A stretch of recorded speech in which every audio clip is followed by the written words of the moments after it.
నమస్తే, welcome to Volga news. నేను భానుశ్రీ. మొన్న అల్లు అర్జున్ ఇంటిపై ఎవరైతే ఓయూజేఏసీ విద్యార్థులు దాడి చేయడం మనందరికీ తెలుసు.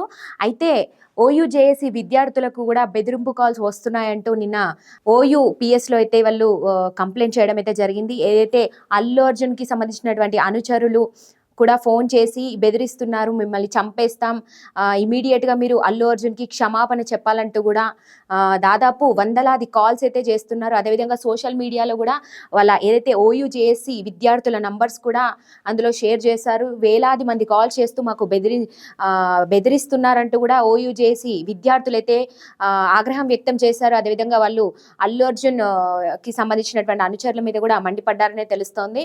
ఏదైతే నిన్న ఓయూపీఎస్లో కూడా వాళ్ళు కంప్లైంట్ అయితే చేశారు. మాకు బెదిరింపు కాల్స్ వచ్చి ఎవరైతే చేశారో వాళ్ళ మీద చట్టరీత్యా చర్యలు తీసుకోవాలంటూ కూడా వాళ్ళు పేర్కొనడం జరిగింది. ఇంటిపై కూడా దాడి చేసినందుకు అల్లు అర్జున్కి వెంటనే క్షమాపణ చెప్పాలి, అదేవిధంగా లేదంటే చంపేస్తామంటూ వాళ్ళ మనుషులు బెదిరిస్తున్నారని కూడా ఓయూజేఎస్ విద్యార్థులు ఆగ్రహం వ్యక్తం చేస్తున్నారు. ఒకసారి మనం ఓయూజేఎస్ స్టూడెంట్ ఏం మాట్లాడుతున్నారో వచ్చి తెలుసుకునే ప్రయత్నం చేద్దాం.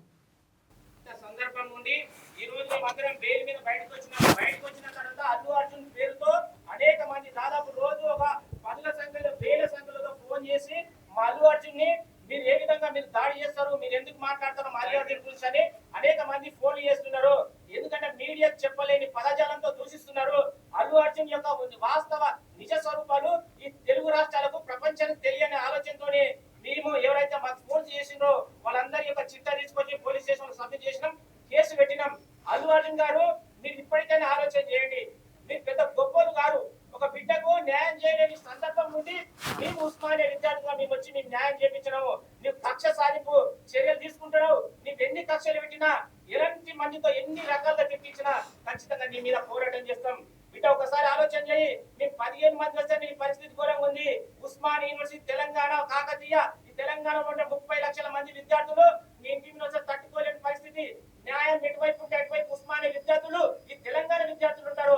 ఇది ఏ రాజకీయ పక్షం కాదు, విద్యార్థుల పక్షం, ఈ తెలంగాణ సమాజం పక్షం. ఈ తెలంగాణ సమాజం ఎక్కడ అన్యాయం జరిగినా విద్యార్థి నాయకులుగా మేము ముందుంటాము. ఇప్పటికైనా నీ కొవ్వును తగ్గించుకో.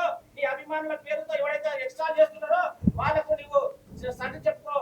లేని పక్షంలో ఇది ఆత్మీగుండమై దేశవ్యాప్తంగా వ్యాప్తి చెందుతాయి. నీకు ఎక్కడ పోయినా వెంటాడే ఒక భూతంలో వెంటాడతాము. ఉస్మానియా విద్యార్థులుగా ఇప్పటికైనా రిక్వెస్ట్ చేస్తున్నాము, నీ అహంకారాన్ని తగ్గించుకో.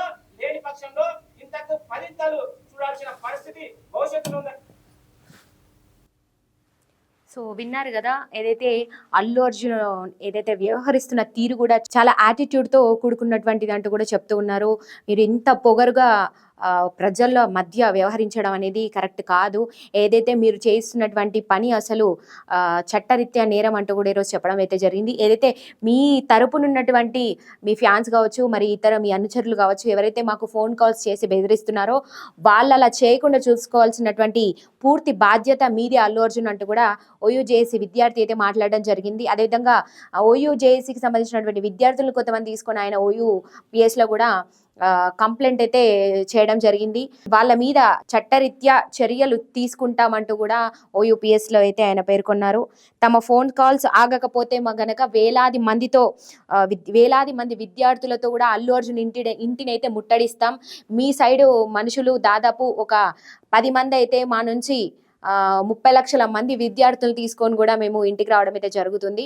మరి ఇది ఇంతటితో ఆగకపోతే అసలు మేము ఊరుకునేదే లేదంటూ కూడా ఓయూజేఏసీ విద్యార్థి అయితే పేర్కొన్నారు. బిడ్డ అల్లు అర్జున్, మేము 15 మంది మీ ఇంటికి వస్తేనే నువ్వు తట్టుకోలేకపోయావు. మరి దాదాపు ఓయూజేఏసీ విద్యార్థుల్ని 30 లక్షల మందిని నీ ఇంటికి తీసుకొస్తే నువ్వు తట్టుకోలేవంటూ కూడా ఈరోజు రెడ్డి శ్రీనివాస్ గారు అయితే ఆయన ఎంతో ఆగ్రహానికి గురవుతున్నారు. మరి ఇంతటితో ఈ ఫోన్ కాల్స్ ఆగకపోతే మాత్రం చట్టరీత్యా చర్యలు తీసుకోవాల్సి ఉంటుందంటూ కూడా ఆయన పేర్కొన్నారు.